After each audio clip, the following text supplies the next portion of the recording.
देखा है कि एग्जिट पोल्स के बाद मार्केट्स में शेयर बाजार में बहुत ही ज्यादा उछाल आया था। आज सुबह से हमने देखा कि शेयर बाजार में काफी गिरावट आई।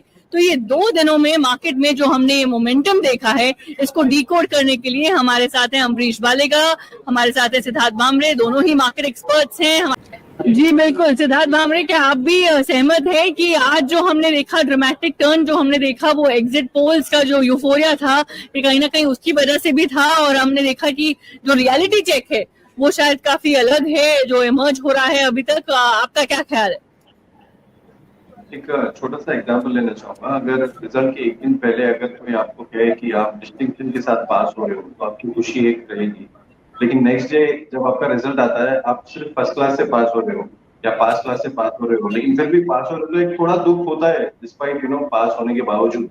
तो वही हुआ है कि एग्जिट पोल में ओवर एस्टिमेशन किया गया था आंकड़ों का, और एक्चुअल में जो आंकड़े आए हैं वो आई वोंट से निराशाजनक, बट एग्जिट पोल के मुकाबले में काफी कम है।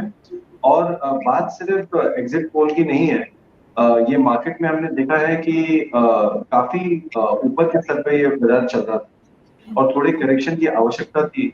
तो एक रीजन मिला है मार्केट को थोड़ा करेक्शन के लिए, और जिसके चलते हुए हमें देख रहे हैं कि जो क्षेत्र जहाँ पे बहुत ज्यादा उछाल आया था प्राइस पॉइंट ऑफ व्यू से और एक वैल्यूएशन पॉइंट ऑफ व्यू से भी, तो वहां पे हम मीन रिविजन का प्रोसेस देख रहे हैं। तो मुझे लगता है कि it is part and parcel of market.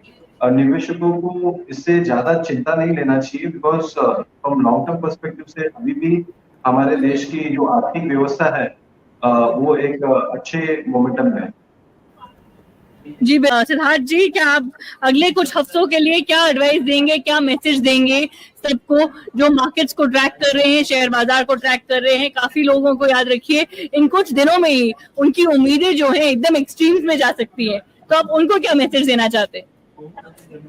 सबसे पहली बात तो पैनिक नहीं होना चाहिए, और आपके पोर्टफोलियो में ऐसे स्टॉक होना चाहिए जिसमें 1 महीने 2 महीने की वोलेटिलिटी सहने की ताकत हो सकती है, और वैल्यूएशन को आपको हमेशा आपके पोर्टफोलियो को रिविजिट करते रहना चाहिए। अगर चाहे इन्वेस्टमेंट हो या ना हो, अगर कोई सेक्टर या स्टॉक जिसके वैल्यूएशन बहुत ज्यादा हो चुके होते हैं, आपको उसमें से अपनी इन्वेस्टमेंट कम करनी होती है, निकालनी होती है, और जहाँ पे आपको ग्रोथ स्टोरी दिख रही है लेकिन वैल्यूएशन भी अट्रैक्टिव है, वहां पे आपको इन्वेस्ट करना होता है। तो मुझे लगता है कि अगर आप देखेंगे साक्षी जी की आज और कल को नहीं देखते हैं, हम देखते हैं कि पिछले 1-2 महीने से बाजार में क्या हुआ है। बाजार कहीं नहीं गया, बाजार वही है 22,000 के आसपास। तो ये वॉलेटिलिटी बहुत ही शॉर्ट टर्म है, और क्योंकि न्यूज है, क्योंकि उसके इम्प्लीकेशंस है, तो मार्केट रिएक्ट करेगा। लेकिन आप अगर इन्वेस्टर हो तो आपको चिंता करने की जरूरत नहीं है, आपको आपका जो होमवर्क है इन्वेस्टमेंट का उसके ऊपर ध्यान देना है।